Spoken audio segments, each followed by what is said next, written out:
Time is very important to us. Our homes are full of timers, clocks and watches. Everybody has a watch. There is a watch on our telephones. There is a timer on our cookers and hobs, on our fridges sometimes, on our computers, yes. Time is of the essence.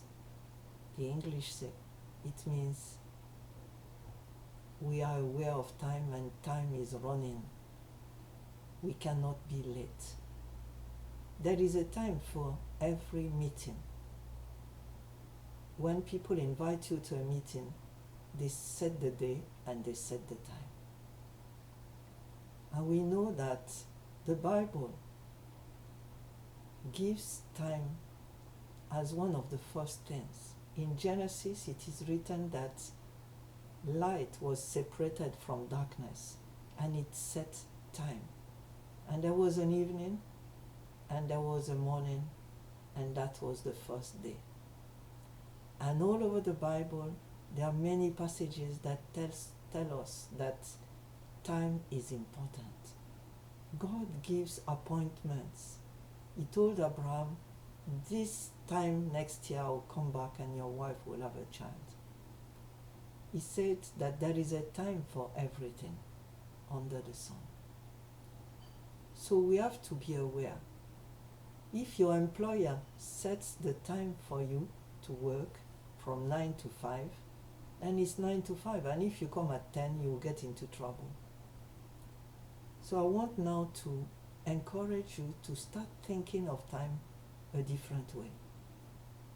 We always forget, or nearly always forget, that God is here now with us. He's always with us.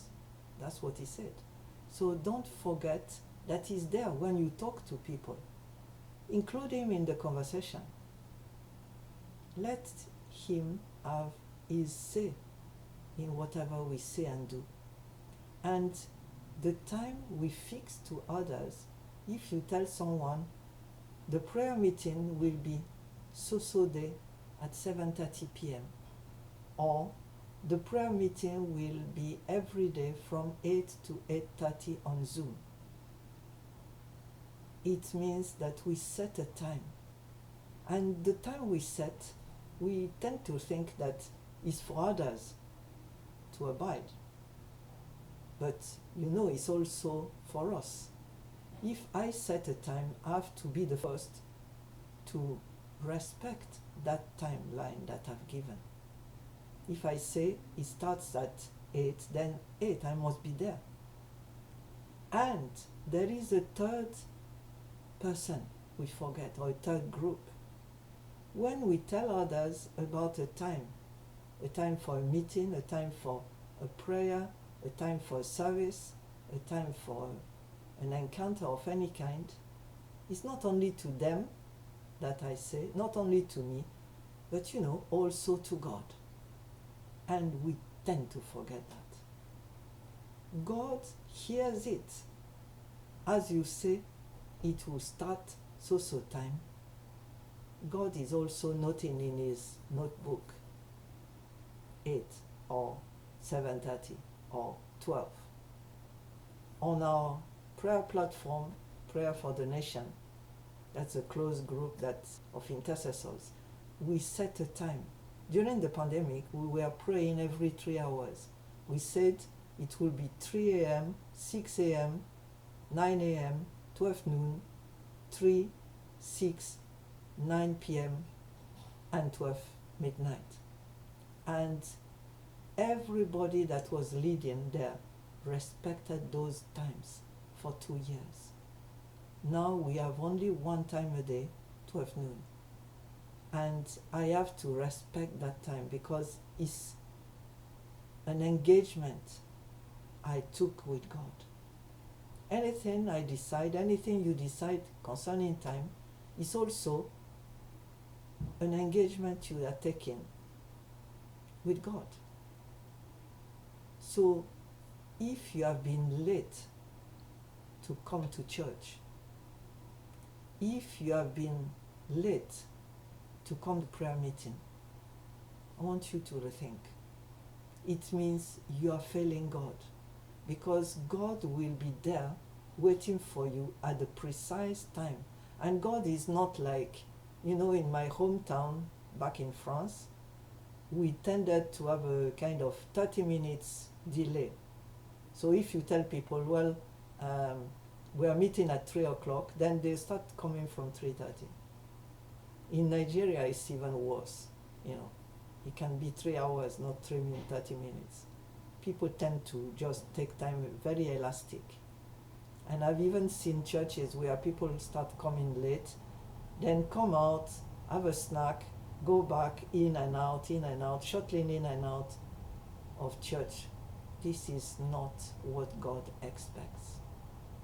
It's allowed because that's part of traditions that people have made, but it's not honoring God. If God signs your appointment card, say, okay, you say 7:30, I will be there at 7:30, and you come at 7:45, then God has been waiting for you. You won't do that to the Queen of England or the Queen of Britain. You won't. You dare not. Some churches close their doors when the service starts on, and you cannot enter. I've seen Anglican church in Nigeria barring the door during worship. So if you come late, you have to wait for the worship to be over before you proceed to your seat. And I want to give you an example of what happens when you are late. One time in our church in Nigeria, I was to attend to the service like everybody, but we had been ministering deliverance all night and had not taken any breakfast in the morning. I was really tired. My family came for the service and brought me some food, but there was virtually 3 minutes before the service. And I felt very tired. I decided to just gobble 1 or 2 spoons. And then the result was that I was late. I came to the service and it had started. And I couldn't enter because normally you don't enter during worship. So I was crying. I was feeling so guilty. I was feeling horrible. Can I describe the feeling? That I'd felt God, that I so longed to be part of it. And I was just on the little wall that separated the inside from the outside. And the person leading graciously stopped and said, okay, I understand some of you are late, but it's not their fault. Come in. What a relief. If you have ever experienced your being outside the anointing,